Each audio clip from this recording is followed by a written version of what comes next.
Doctor Who, The Battle of Ranskoor of Kolos, the 10th episode of Series 11, is written by Chris Chibnall and starring Jodie Whittaker, Bradley Walsh, Mandip Gill and Tosin Cole. Apparently this episode is Chibnall's least favourite he's ever written because he spent a lot of time helping other writers. They had some problems towards the end and he had to go back and do some big rewrites, which meant that the version of this episode they had filmed was a first draft, but he just didn't have the time to do a second draft. Chibnall said that it didn't feel enough like a season finale, and that was entirely down to time.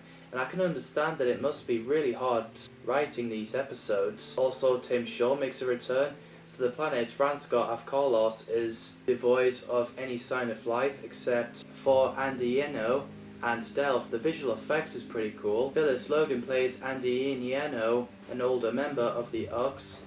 She's great. Purcell Ascot plays Delph, a younger member of the Ux. He's great too. Ux are humanoids found on Ranskoor of Kolos and 2 other planets.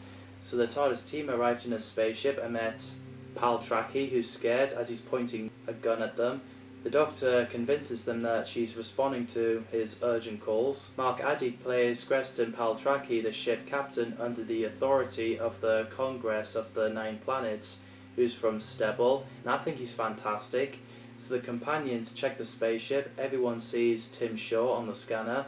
As they walked around in the quarry, the planet's surface, Graham tells the Doctor that he's going to kill Tim Shaw for what he did to Grace. But the Doctor refused to allow it, otherwise he'll no longer travel with the Doctor because Graham would be bad as Tim Shaw. And I love the chemistry with Ryan and Graham.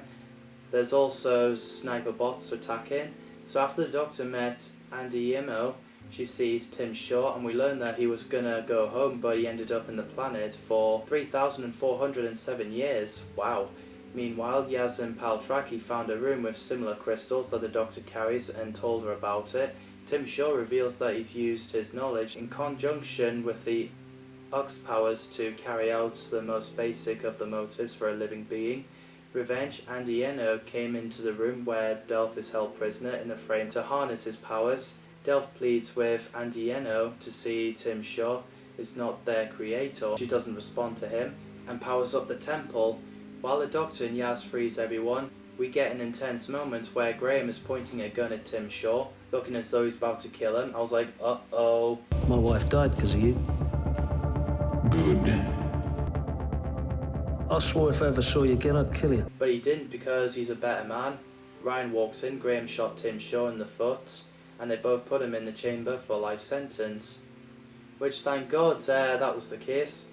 Plus, there's actually a video of what if Graham actually killed Tim Shaw in Who Chaser, a video by Dom, who's best known for the Purple Doctor in DW 2012. If you want to check it out, as it's pretty interesting, and it is a great storytelling. So then the TARDIS team are now called FAM, which is nice. There's great stuff in there. So, that's the Series 11. Yeah, the opinions of the series has been pretty divisive. However, according to Wikipedia, the 11th series has received positive reviews. What did you think of the Battle of Ranskoor of Kolos and Series 11? Let me know in the comments down below. Like I said, please be nice and respectful. Next we'll be doing is the 2019 New Year special, which is Resolution, where they start to bring back the old monsters for the first time in the 13th Doctor era.